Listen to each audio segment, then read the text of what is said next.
Ladies and gentlemen, welcome to Sam Roberts Wrestling Podcast.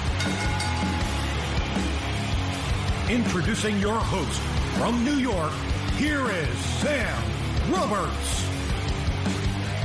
Well, a much requested guest, I think, if you read Twitter, and I do read Twitter. You think if you read Twitter, if you believe Twitter, and I do, a much requested guest is finally here. The villain himself, Marty Scurll, is here. Hello, Sam. Did you ever think about just changing it to Scurll so that like fans would because people would just say that instinctively, right? Well, I maybe thought of changing my last name to something else, but not to Scurll. If I had a choice of any name in the world, I know what I'll be. I'll be Scurll. Well, no. But Scurll sounds like an old school, that's a villainous name. Because it sounds like Skull. I mean, but why would I not just be Marty Scurll then? Because whose name is Skull? Well, whose name is Scurll? I guess that's true, too. The majority of the world can actually manage to say the last name Scurll, but for some reason in America, they struggle with it. It's that hard R. And with the British accent, it makes sense. Like Skull. Like that. I think on the East Coast, they struggle more for some reason. Because they're supposed to be like a syllable somewhere. Like Scurll. Yes. They can't get their head around the fact that the R is after the U. Right. And the U, too. Like, it's supposed to... Like, it's not Scurll. No, it's Scurll. It rhymes with like a bicep curl or a girl. Curl with an S in front of it. Curl with an S. It's not that tough. Yeah, I mean, you could just call me Big V if you like for villain. That's good. Big V! There we go. So, man, I mean, I feel like in the last 2 years, maybe even less, the awareness of you in this country, in America, has kind of gone through the roof pretty quickly. I think like the first sort of rumblings of who you were and then this sort of I hear about you all the time thing happened really close together. Do you feel like that happened? Yeah. I mean, for many years, I'm 28 now and I started learning how to wrestle when I was 14, 15. So wow. I've been doing it pretty much half my life. But there never really was opportunities for British guys over here in the States before. Mm-hmm. And now British guys are the new Japanese guys. Right. Now we're the in thing. And yeah. I feel like I can take slight credit for it. But no, there was never really an opportunity there was many opportunities for, Americans and Japanese talent to come over to Europe, but it didn't really work the other way around. And I think it was because the British scene still had some growing itself to do. Mm-hmm. And I think with things like social media and everything else, it's become very easy to do so. And so it was the Americans coming over to England and the UK and Europe and wrestling me a lot, which kind of got me a good name amongst the boys in America. So they'd always be saying to people like Ring of Honor and Evolve and PWG especially, oh, you should book these guys. Sure. But I guess before then it was just like you said, they just heard a name. But with things like, YouTube now and everything else, it's just so much more easier just to see someone, you can see me at the click of a finger. So, yeah. I mean, I had a match with Will Ospreay in England, which was like a half an hour match, which was kind of well received by the fans. And that video went kind of viral on an indie wrestling grand scheme of things. And so you don't have to qualify. Right. You don't want to give yourself too much credit. No, but I meant like that. So that kind of helped. And I think after people saw that, and then maybe they realized that flights actually weren't that expensive from the UK. And then one person, and to be fair, to give credit where it's due, PWG gave me the opportunity. And once I was seen on that platform, everyone else wanted a piece of the pie. So. Right. Yeah. I wonder if that drives PWG crazy. You'd probably know more than me. I feel like there's a handful of guys that's happened where PWG, especially them too, in the last couple years, they've kind of exploded. And I think that people now all of a sudden, when they bring somebody in, are paying attention and jumping on that bandwagon of, okay, now he's... Yeah, I think they probably get more annoyed on the idea of they bring talent in and they get over, and then they can't book that talent like the next month or the month after because they're wrestling for other guys now. Right. But at the same time, I think the majority, or speaking from myself and guys like the Young Bucks, we all have a bit of a loyalty to PWG because, they gave them their break. They gave me my break in the States. Zack Sabre the same. I'm sure guys like Kevin Owens and stuff would say the same thing. So I actually have it in my contract. Like I'm exclusive with Ring of Honor in United States, but I can still do PWG because I made it very apparent it was very important for me to still be able to do I'm not signing PWG. this if I can't do. Right. And, Yeah. and they agreed, so it's great. So they hold a special place in my heart for sure. That's a big move for you to make. I mean, PWG is a small show that runs, if you're lucky, once a month. Mm-hmm. So to get that Ring of Honor deal and be kind of ballsy enough to say, but I have to be able to still do this, that's just... Yeah, I feel like I'm taking responsibility for this. It wasn't really me. It was more so, I guess, the Young Bucks and maybe Kyle O'Reilly or one of those guys who kind of made that a thing. So Ring of Honor made an exception, I think, for BWG, and they kind of have it. I say a working relationship. I don't think it's really a working relationship, as opposed to they let PWG use Ring of Honor. Some of the guys, now. yeah. So I'm very fortunate for that. But for me, it was very important. That was very important. That was in the contract. It's also not a bad thing for Ring of Honor, I feel like, because PWG still has that cool thing where those shows are considered cool and the guys on the shows are considered cool. Yeah. So, and I think that only goes to help Ring of Honor shows, Yeah, I think buzz is very important in wrestling because there's so much wrestling now. There's so many hours of programming. There's, like I said before, you can watch any wrestling at the click of your finger. Mm-hmm. So having buzz is important because you can be someone's favorite wrestler this month and then next month be completely forgotten about. And BWG is really good for that. They give a platform for their guys to really shine. I know for a fact that I can, no matter what I'm doing in any other promotion in the world, I know for a fact that PWG were going to give me a platform to go there. Like you said, every month or every other month in front of the best fans or some of the best fans in the world, and I'm going to have a good 20, 25, 30-minute match, and I can do whatever the hell I want. And if I sink, okay, maybe I won't be there anymore, but if you swim, it's thumbs up. So, right. It actually is a place where you're given this opportunity and your work is going to speak for itself. Yes, and that's the charm of it, I think. It's not glitz and glamour. It's not, it's a ring inside a hall. So everything that happens is what goes on between the ropes. So the promotion depends on the boys putting a good shift in. Yeah. So when I see people saying, oh, this is too much and this is breaking the rules of wrestling and everything else, I'm like, are you crazy? Like that's the whole point of the thing. That's why it's thriving. Yeah. And I think that anybody who's actually been to a PWG show, because I've been to a PWG show, and it's like, when you're sitting in that room, there's no... it's the most wrestling room ever. Everybody is so... First of all, the fans are invested in whatever the story is. Nobody is sitting there trying to... Well, in real life, they're just fully invested in this. It's investment and it's passion.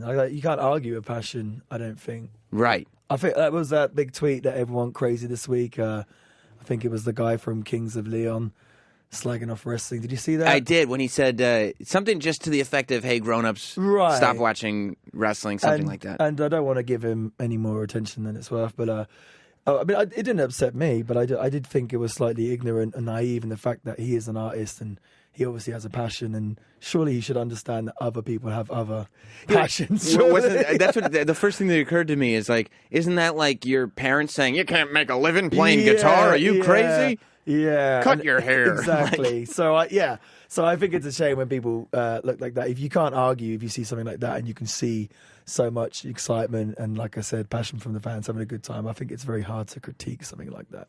I get jealous when I look at the UK scene right now because I spent some time growing up in England. I spent 4 years there when I was a kid. Wow, whereabouts? In Surrey. Oh, nice. Yeah, so whereabouts in Surrey? Walton. Oh, Walton. Where's it near? Walton on Thames. Where's it near? I don't know. I lived on Ashley Drive. Okay. I don't know. I just remember. I know Surrey, though. Yeah. So, it was in Surrey. And, but there wasn't much. That was the early 90s. Right. So there wasn't, I'm a little kid. Mm-hmm. So it's still just WWF there. Right. I didn't know this scene. And I just thought about, if I had full exposure to the UK independent scene as a UK, because it's not just awesome shows. It's something to be prideful as this is our thing. Right. And I think, wrestling was very big back in the 70s and 80s in the UK. Obviously, it was on prime time television with the world of sport and wrestlers like Kendo Nagasaki and Big Daddy and whatnot. And then when it came off TV, the scene kind of died. And I feel like where the wrestling in America really kind of went on to kind of evolve and become what it is now, the UK scene was very much behind. So it was very, for years and years and years, it was very, let's get ready to rumble, and very kind of, I mean, I don't want to slate it, but it didn't move with the time. So, early 2000s and guys are still doing the same stuff they were doing back in the 80s. Right. And it needed to change. And it basically went from, a rule-striving scene to pretty much nothing. And they kind of had to start all over again. And so insert, like I said, in the late 90s, early 2000s, guys like Johnny Storm and Doug Williams, Jody Fleisch, Alex Shane, those guys, they kind of tried to do something different and do style of shows like an ECW or, what they thought was cool. And obviously it just took a long, long time to grow into it. It's grown into what it is now, where, like you said, it's something I think we can all be proud of, because the UK fans have always been probably the most passionate in the world. They just needed a good product to invest in. Yeah, I mean, the first show that I went to as a kid was SummerSlam in Wembley. There we go. But there was 90,000 fans there. Yeah, you don't understand the level of enthusiasm that people had. And I think that's also because UK fans tend not to, even though there's so much of it over there now, UK fans still don't take for granted that these shows are just going to be there. Yeah. Because they're not there. Well, in America, we've got exposure to... Yes. You can go, if you're in America, you can go to a wrestling show every weekend if you want. Well, I figured when I was a kid and I wanted to be a wrestler, I just assumed, I'm going to have to move to America and go find Vince McMahon. And have to go to Stanford. Right, yeah. And then tell him I want to be a wrestler, and that's it. And I never even thought and the only British wrestler was the Bulldog. So I was like, I guess I'll do what the Bulldog did. Right. I assumed there was no wrestling in the UK. I do remember, so back when I was a kid, the wrestling shows in the UK, for some reason, in England's culture, not so much now in the year 2017, but tribute acts in general, just a big thing. Yeah. So going to see the Who tribute act or the Beatles tribute act is a common thing. And then that, for some reason, kind of transcended into wrestling. So a lot of the shows I saw as a kid were kind of American Rumble Wrestling featuring John Smith as The Undertaker. And seriously, and Terry whatever as Kane. It was pretty bizarre. Which guys dressed up as the WWF superstars. Which is a sort of a tribute act, but also just sort of like an indie promoter trying to say, it's just like seeing The Undertaker and Kane. And what was pretty bizarre was they would actually have a few ex-WWF guys on the show as well. So you'd have, for example, I remember going to see shows as a kid and the real Jake the Snake being on, but then the fake Animal from Legion of Doom. So when you're an 11-year-old kid, it was pretty confusing. Right. I mean, some of them were so bad, even a stupid 11-year-old Marty Scurll could tell. But I do remember thinking, oh, great, there is a wrestling outlet in the UK. Brilliant. But also thinking, maybe I could do this, but just to start with, I don't want to do this forever. This could be a start until I go WWF. You knew that tribute wrestling was not what you wanted to do with your career? There's not many wrestlers that look like me. Maybe I'll be Shane Mac. I don't know. I don't know why he was my chosen one. But you're just practicing your coast to coast and stuff like that. Yeah, and my shooting star press for sure. Yeah. Who were your favorites growing up? Big favorite of mine as a kid was Bret Hart. And he was very popular in Europe, and I think because in Europe, I think we're more sort of straight laced, as said, than the US, the Americans. I think less extrovert, a bit more, and so I think Hogan was popular, but he was maybe too hokey for a European, I think. Over the top. Just too over the top. Yeah. He's the real American for a start. That's tough. I was like, why don't I get in? I was like, yeah, cool, America. I don't know. US, wait a minute, why am I? Yeah, we hate Yokozuna. So Japan. Right. They bombed us. Did they? Yeah. So we were more into the kind of, I guess the wrestling was also a lot more straight laced. So my dad or my mother would watch the American wrestling, being WCW or WWF, and be like, "Oh, that's all that rubbish phony stuff, the fake stuff, the real stuff, the British stuff, because it was much more, Matt based. So the wrestlers that were more popular in the UK were obviously the Bulldog, because he was, British, but Bret Hart was real. People could identify with him, and he was an athlete as opposed to a performer. Right. So I was really into the Bret Hart, and I guess later on guys like obviously The Rock and X-Pac was a big favourite of mine. Really? But, yeah. Well, I loved X-Pac because I knew I was quite. When I was at school, I used to tell the teachers I wanted to be a wrestler. Mm-hmm. And they used to say, "Oh, you're gonna have to grow a bit first, Marty," because I was really short. And X-Pac. Knowing X-Pac now, he's actually a pretty tall bloke. But, Yes.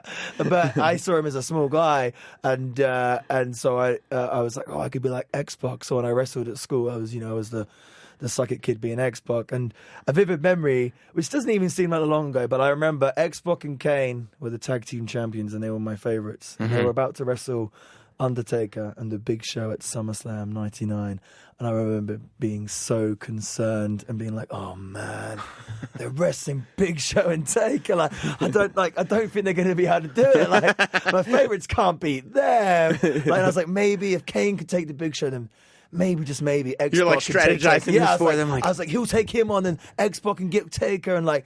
I was. Yeah, but Kane's going to have to do some damage to Taker first, because I don't think X-Pac can do a full strength. And I was really concerned. And obviously I was and then they lost. I was right. I was devastated. Yeah, no, you were right. That math does not add up. So X-Pac. And then and guys like, more guys who influenced my style, guys like Rowdy Roddy Piper and Terry Funk, those kind of guys I got more into as I became more of a badass teenager, and I wanted to, I was too cool for The Rock then. I wanted to, like Terry Funk and stuff. So at what point in your career, was this like an overnight thing or a gradual thing? Like, because when you started out, and even when you were on some TV and when you were in TNA and stuff like that doing stuff, you were short-haired, bright tights, a very different guy. Yeah. Do you at some point look in the mirror and go like, this isn't working, I got to change it? Or is there a gradual like, oh, I haven't shaved in a while? Right. No, it's a gradual thing. People ask me this question every time, and I normally give a big answer. What I like to suggest now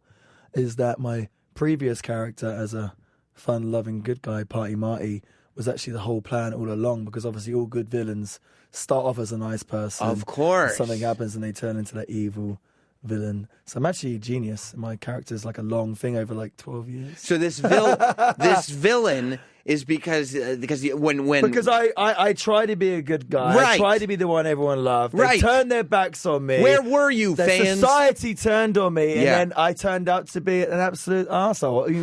Are you surprised? Right. Are You you did this. These people made this happen. Yeah. But at the same time, I remember reading a book. It's actually the autobiography. There's a few things that hit me. Mm-hmm. One was an autobiography by the Legion of Doom, who got mentioned earlier.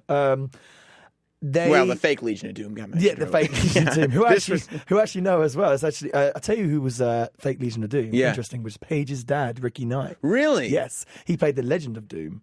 The Legend of True Doom. story. That's yeah. great. I spoke to him about it because I wrestled for him many years later, and he said, "Oh, I made great money back in the tribute days." No, seriously. Sorry, where was I? So, Legend of Doom autobiography.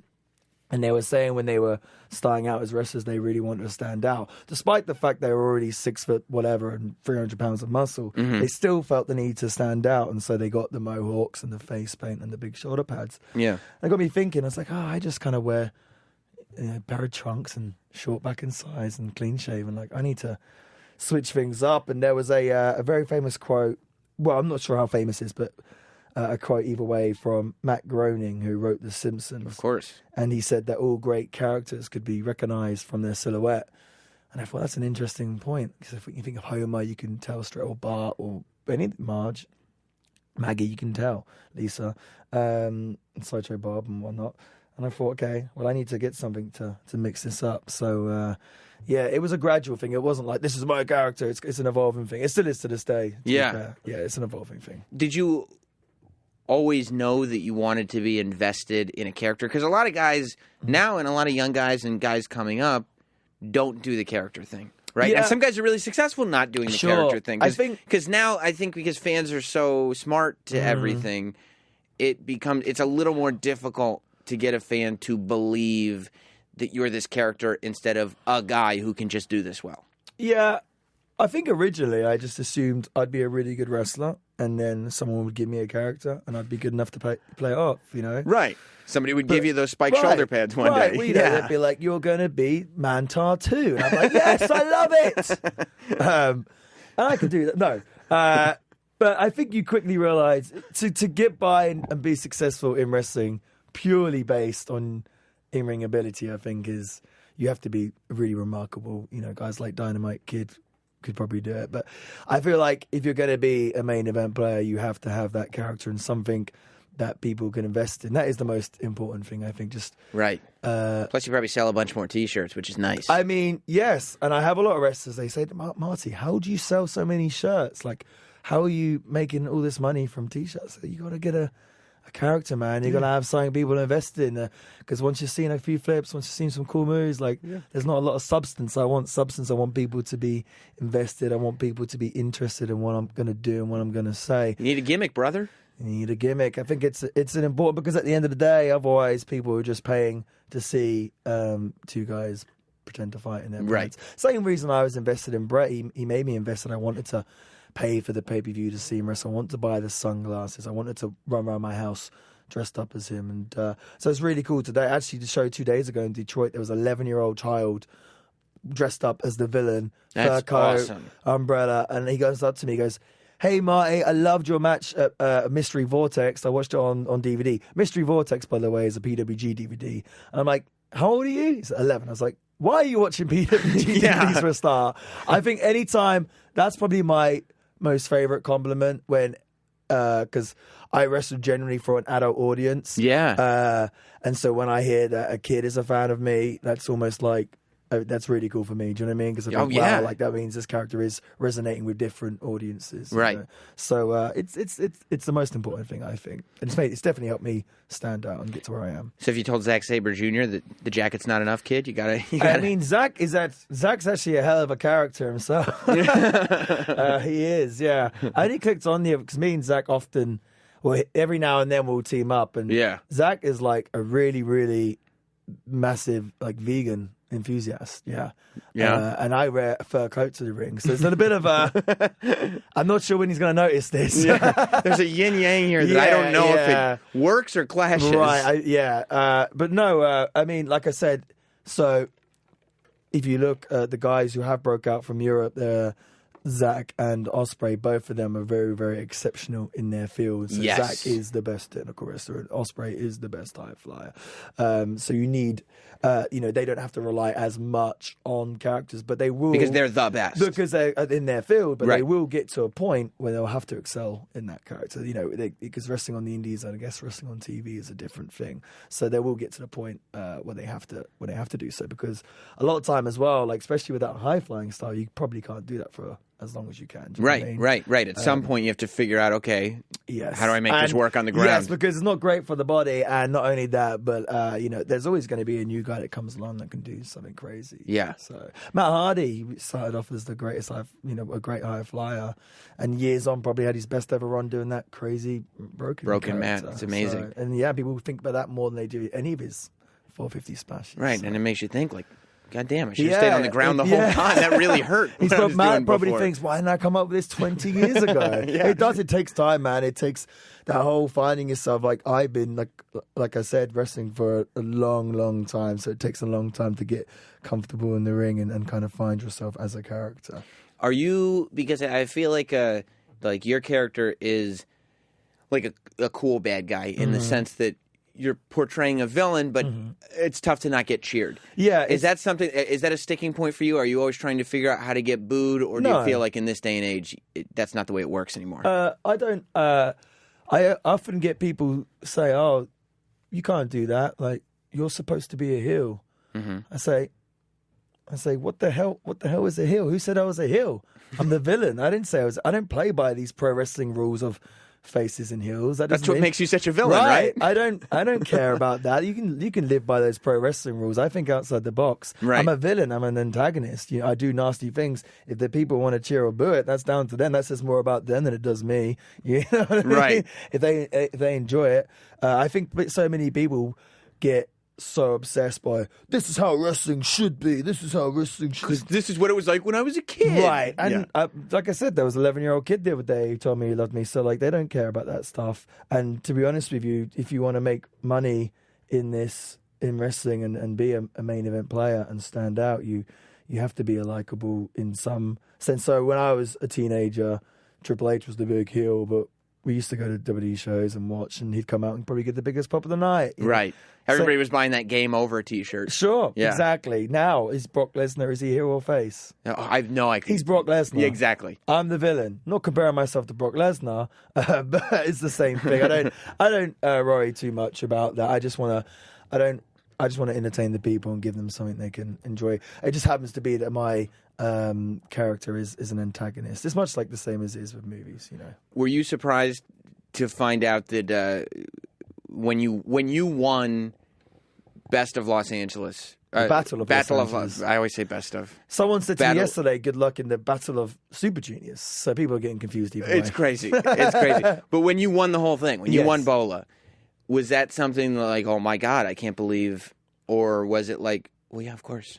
I mean, I've always been obviously very confident in my abilities, but it was a massive moment for me, for sure. It was because, and I think anytime I do accomplish something, I don't want to say it means more to me than it might do to other people, but I feel like I have kind of had that struggle, and I've been doing it such a long time, and always wanting to do it and believing I can, but knowing that the odds are against me. So as a child, like I said, I didn't even realize I could wrestle in the UK, and then doing that, and then having people say you're too small and everything else, and you have so many knockdowns for like the one, you know, achievement and everything else. Even I still believed it would happen. I still believe I could 100% make it, but what I mean is I'm gonna appreciate it more for sure than someone who's been wrestling maybe 3 years and is amazing in the ring and just not gets handed to it, but it's just a more natural, so, and it's something where, like, from the time they started, it's like, well, obviously I'm going to start this. I know where to go, and I'm going to. Well, I'm saying, like, I wasn't wrestling for 2 years, and then WWE were like, here's a dude, if contract, This wasn't necessarily supposed to happen for you, right? This was something that you made. Yes, and I was never. No one, like, wrestling came to me, like, no one ever put me in that position. I just happened to see it as a child, and I wasn't supposed to fall in love with it, I just did. Yes. And then I forced my mum to take me to a school and everything else. So it wasn't like, oh, go be a wrestler. So no, I think, like, I appreciate it. It means a lot to me when those things do happen, and especially something like that when there was guys in it like Jushin Liger and Chris Hero and Ricochet and all these guys that I kind of think are amazing and look up to, and then to be kind of to come out on top, and to think, okay, like, I think I'm good, but now this confirms it to a degree. At least these people must think I'm good as well. Right? Is that a weird thing when you start to get to this place where the only reason you keep going is because you think you have the ability to do this? When that gets realized after 10 years, 12 years, whatever it is that kind of like this weird, like, whoa, okay, now what's this phase? What am I doing now? Like, this to a degree, but yes, but I guess every time you realize something, it's always kind of on to the next thing. Right. Especially because this thing that you're realizing now, as special as it is, in your heart and mind, you were ready for it 5 years ago. Right, yeah. So now it's still on to the next thing. I wanted it then, but it's so funny because it's kind of when you wanted it then and you think, okay, why am I not here? Why am I not there? But then you realize later, oh, I definitely wasn't ready then. Right. And you think, thank God it happened now. And you think, oh, I'm going along this way and I'm going to be more prepared and more prepared. So I've wanted to wrestle, for example, this is a good example. I wanted to wrestle in Japan for, ever since I was a wrestling fan. That was always a big deal for me.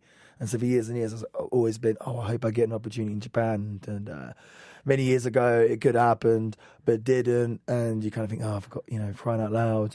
But now, next week, I go out to New Japan for the Best Super Junior. And this will be my first time in Japan. And it's a case of I'm finally, ticking that off the box, something I want to do. But I'm doing it kind of in the most spectacular fashion, in the biggest promotion one of the most prestigious tournaments, and I'm doing it as a kind of polished performer and with all that wealth of knowledge and experience. So it's so much better that it's happened now than say 5-10 years ago.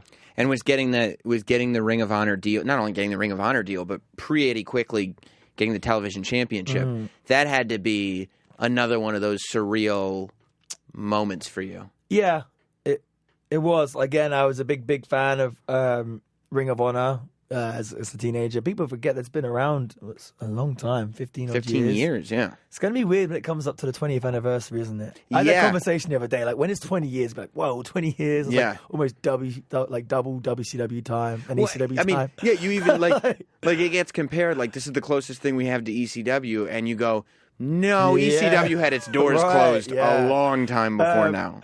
But, I mean, so that, it was always a thing, wanted to go there. I said something the other day in an interview where I kind of suggested that I spend a lot of my adulthood trying to blow the mind of like a 13-year-old Marty Scurll. Yeah, absolutely. So, but Ring of Honor, what excited me about Ring of Honor, again, it's that promotion that is purely based, for the most part, on in-ring action. And I felt like as this character, I feel like it has so much potential to do some really great things and touch people, and much more than just any pro wrestling match could. And I really wanted a strong platform to do that on. Yeah, and I kind of felt like Ring of Honor would give me that freedom, that creativity, and the platform to do so. That the same character could evolve naturally, right? As opposed to having constraints or ideas put on it that aren't yours. Yes, to a degree. And not only that. Not only would it give me that big platform, what was the point I was making? I've gone a bit blank. Just going to Ring of Honor. Not only that, but I felt like I could help. Not only could it help me, but I felt like I could help the company grow as well. And I think that was very important for me, being able to go somewhere and being hands-on. And so in my head, I'm like, okay, great, come to Ring of Honor now. Let's make this the top thing. Let's get this in bigger arenas. Let's get this bit into TV channels in Europe. Let's do that. And so that's been exciting for me. Are you doing that any way besides just having great matches? Like, do you have your hands on stuff that's not necessarily yours? I mean, or is it just a matter of promoting the product through being a part of it? I think again, kind of like earlier, I said about how wrestling thrives on buzz. Yes, and I think. So me coming in and doing what I've done so far has helped Ring of Honor create a bit of buzz, and buzz for myself, but buzz for the promotion, because they want to be that cutting edge promotion that does different things and brings in new exciting talent. So I think that's helped a lot, and I think I've had helped put a lot of eyes on the products. For example, before I came into Ring of Honor, the second biggest market for Ring of Honor was Canada. Now it's actually the UK. Wow. So, I don't know if I was totally responsible for that, but I'm going to take it either way. I would if I were you. I'm going to take it. And I've seen it. I've seen the way that I've touched the fans, and I've seen the passion that they have behind me, and I'm very appreciative. So if I can bring my fans to Ring of Honor, if I can create new fans from Ring of Honor, I think it's a win for both parties, for sure. So when the WWE does the UK tournament, how do you internally react to that? Was it, ooh, that would have been cool to do? To be honest with you, like I said, I like to do everything. My catchphrase in life is, if you want to be extraordinary, you've got to do extraordinary things. And that, I think, was great, and it was cool for the UK market, and it was very cool for a lot of my good friends in there, Pete Dunne and Trent Seven, Tyler Bate, 3 of my best mates. But for me personally, I don't think that would have been a fitting tournament for myself. Now, is that because I was thinking about this for you too, because of course at first, I think you and Zach not being on are probably the 2 biggest losses from that thing.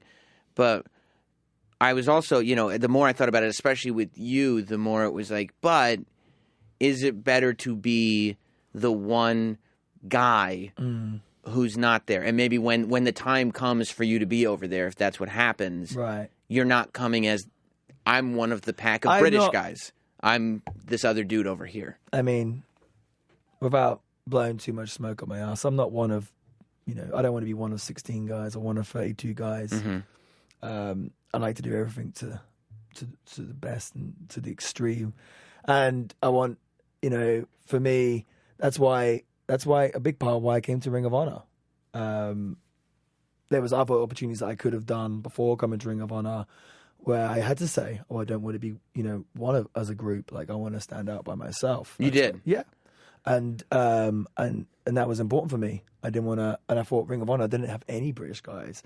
So that's what I was thinking. Literally, as we're talking, I'm like, but and as I can come to Ring of Honor, and not only have they never seen anyone like me before, they've not seen anyone talk like me, wrestle like me, and obviously my character is pretty unique.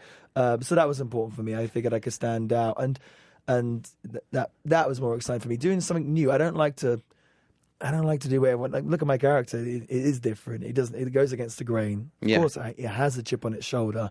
I don't want to be a part of something. I want to make something, if that makes sense. That totally makes sense. I mean, and I've talked about it a lot, as much as I loved the UK tournament, and as an American fan was exposed to a lot lot from it, because we just don't, I don't have the time to look up everything on YouTube. And I don't want to take anything away from that tournament. And it's certainly good for the guys involved. I just feel like, for me personally, plus, like, there's so much stuff that I want to do. I want to take over Ring of Honor. I want to take over New Japan, and I will. Right. I want to take over the wrestling world and do all sorts of things. Yeah, I think there's something to not being part of, like, a British invasion. Right. And more just being like, oh, there's this weird guy over here, and he says he's a villain, and he wears this mask, and he's British, and he's this, and he's that. Sure. And it's that I feel like is more the road that you're laying down. Yes. Yes, I like to. Funny enough, I'm a little bit different. I like to do things differently. I like to do things my own way,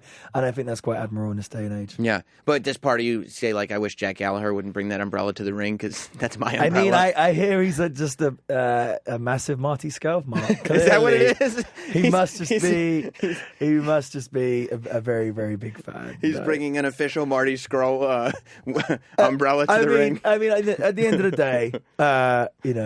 the day, if you're a young guy coming into a new company and you want to make a name for yourself and make an impression, then you're going to turn to the things that are popular at the moment. I wouldn't necessarily pick in wrestling. I pick from other stuff, but of course, I pinch stuff from a lot of people I look up to, of course, like Roddy Piper, and CM Punk, and Terry Funk, those guys who I love. So of course, that's going to happen.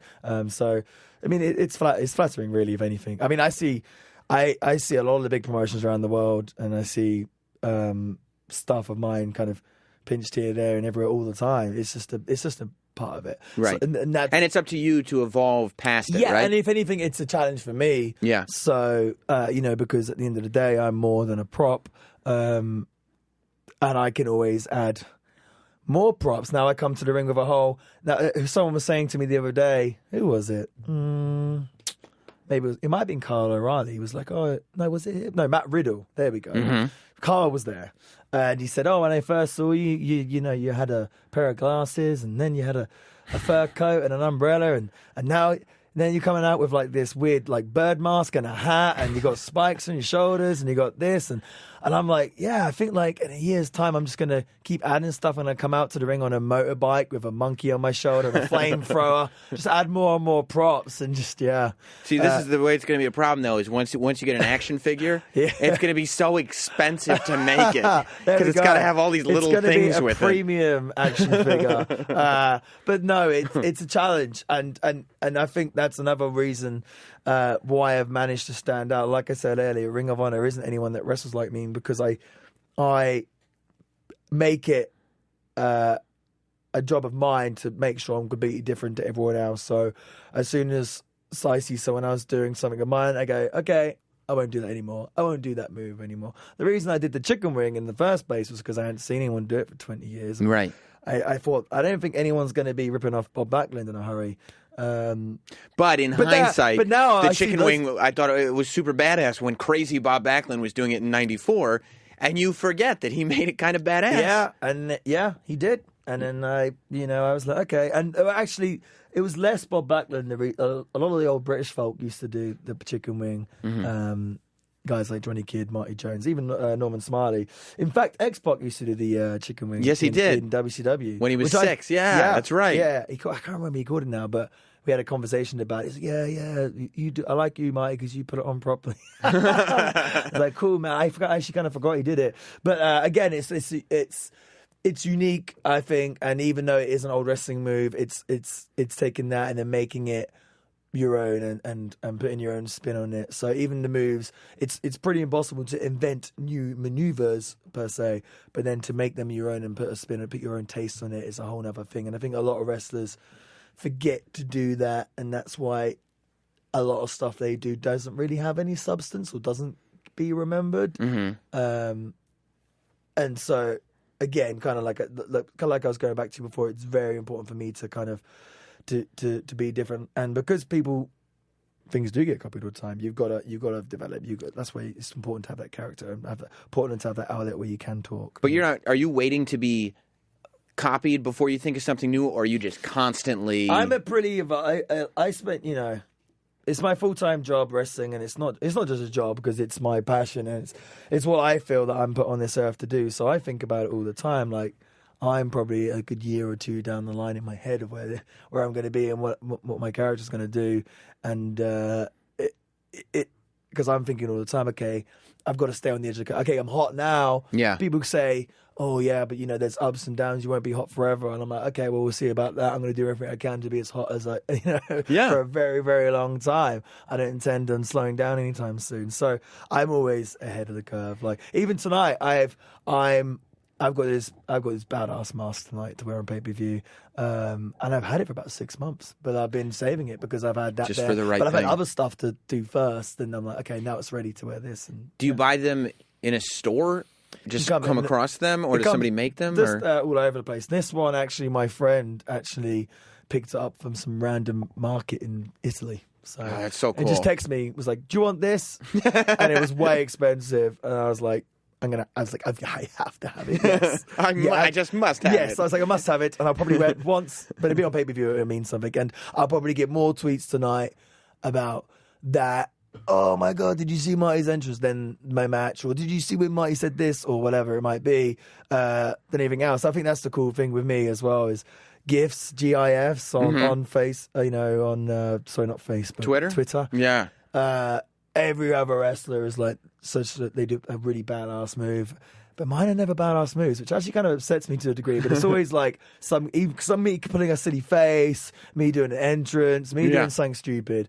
But I think that's important because it means that like I'm doing something different for sure. Well, it reminds you too of like. You don't need to kill yourself in the ring because the gifts are going to come from the entrance. Don't worry about it. Yeah, I think so. But no, it's an ever evolving. I can't.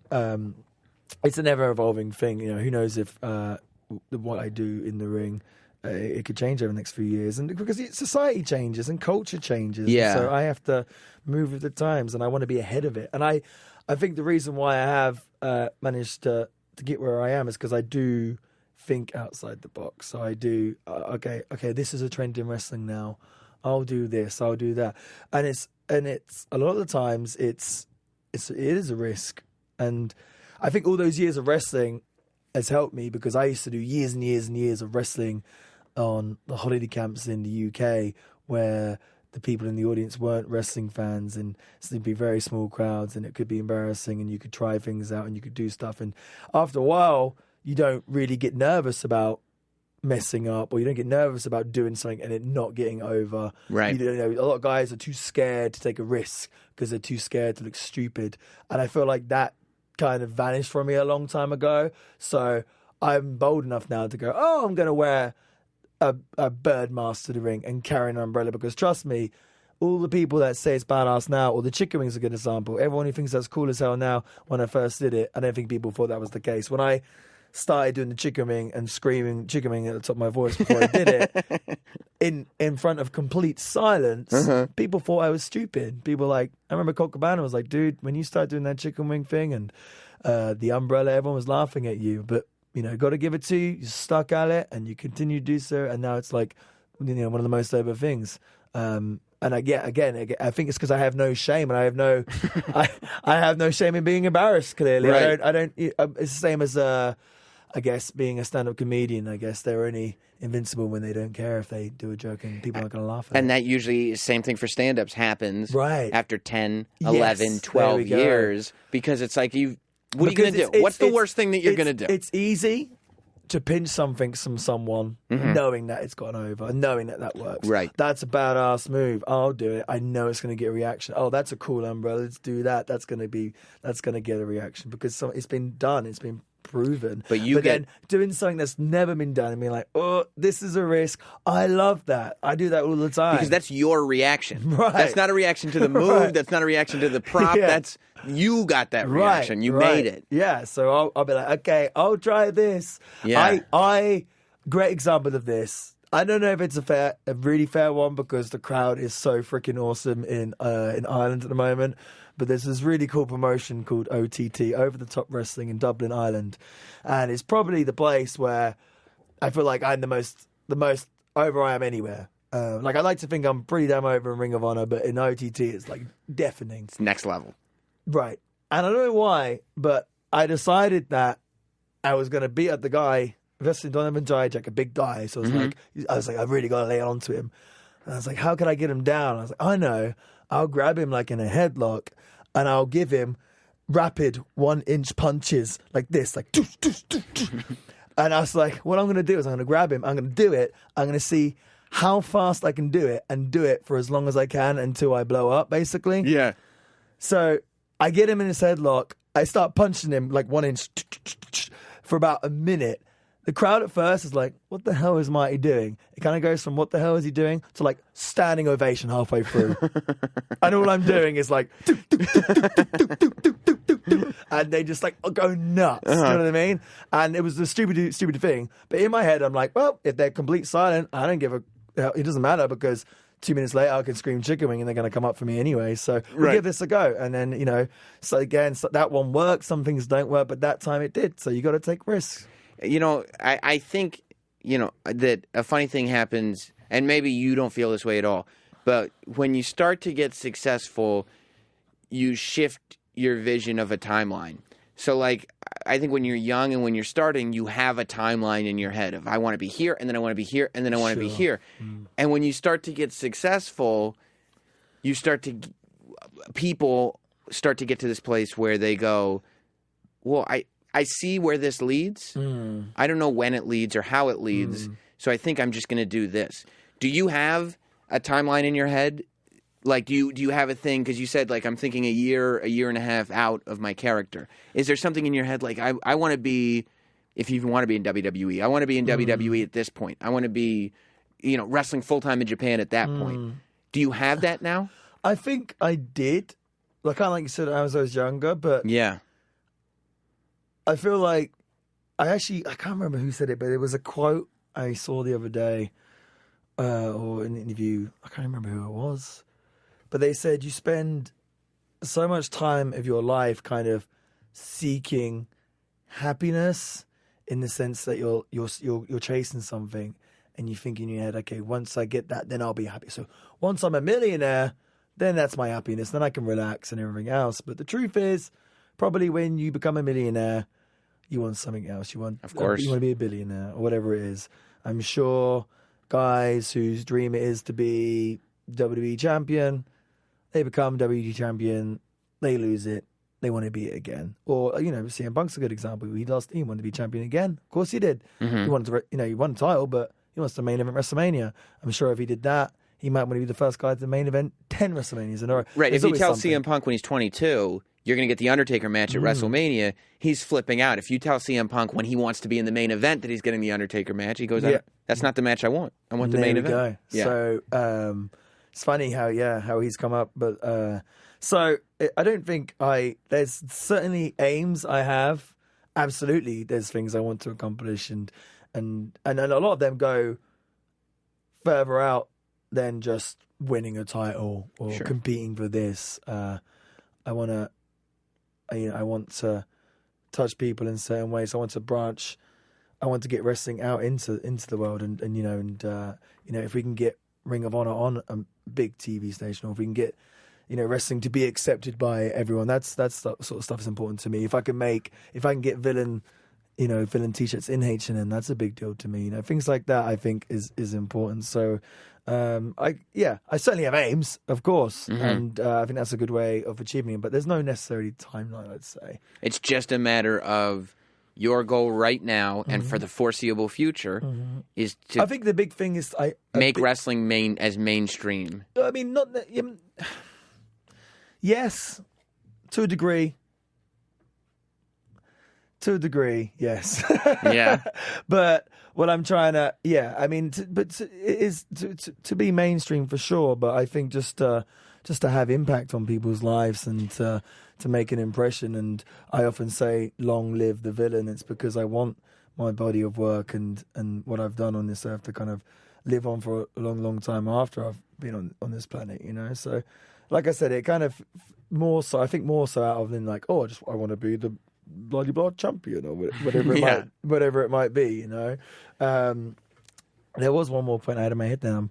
Like I said, I'm still jet lagged from my trip from England, making towns all over the place. Yes. Well, what was the point that you wanted to make? Like, so we talked about making wrestling more mainstream, not having a timeline, and touching people's lives. Yes. And I think it's and kind of what you're saying about that pursuing happiness as well. I think it's just very important to kind of enjoy the moments that you're in right now. Do you know what I mean? And take it for what it's worth. Well, that's the thing you forget, isn't it? And I find it happens a lot in the wrestling business. It happens in the entertainment business, which is kind of one and the same at this point. But it's that thing of what you said earlier, trying to blow the mind of 13-year-old Marty. Right. You tend to forget that at points when you're like, wait a minute. Yeah, he would be going apeshit for this moment, and all you're thinking about, 28-year-old Marty, is why aren't I over here? Why aren't I over there? Take a step back, and enjoy this. Yeah, and just creating stuff that has meaning, and substance. Yeah, that to me, being an artist and being happy, and creating something special. I think that I would like people to feel the same way how Bret Hart was an influence on my life as a child, how X-Pac was. I'd like to have that, because at the end of the day, all I'm doing is running around in pants. It's pretty silly, but in the grand scheme of things, it's pretty silly. But it can touch a lot of lives. So if I can do that, I'd certainly be very pleased. And there's a lot of things this year. CM Punk, I'd like to bring CM Punk out of retirement and wrestle him for sure. Oh my God, wouldn't that be cool? That's a goal. So I don't know if CM Punk listens to this show. I don't know. I mean, he's been on it years ago. Was he sat right here? No, I was on. It was on location at the time. He was on it right before his match with the Undertaker. Wow! And it's funny that comes up because at the time, I didn't pick up on it, but when I went back after what came out, I listened to it and it was like, oh, he was miserable. Oh, well, you could that's hear the it. thing. Like you said, you could assume he was on top of the world, right? Now he's miserable, right? It's a weird thing. Yeah, but at CM Punk, if you're watching, come out for retirement. We can cause a spot of bother. Have a little wrestling match. What do you say? I love that. That'd be fun, right? That'd be amazing. Yeah. There we go. That's one for the headlines. It'd be amazing. Yeah, we got it. Well, Marty, thank you for stopping by, man. I'm glad we finally got a chance to chat, and hopefully we'll chat many more times throughout. Throughout tonight's going to be pretty special. I think I've got quite a few things in store for tonight, so take that for what it's worth. Yeah, I can't wait to see it. Yeah, we're definitely going to cause a spot of bother in the Big Apple tonight, so it's exciting. Excellent. Well, welcome to New York, and have a good time, man. Thanks for doing the show. Thank you, Sam.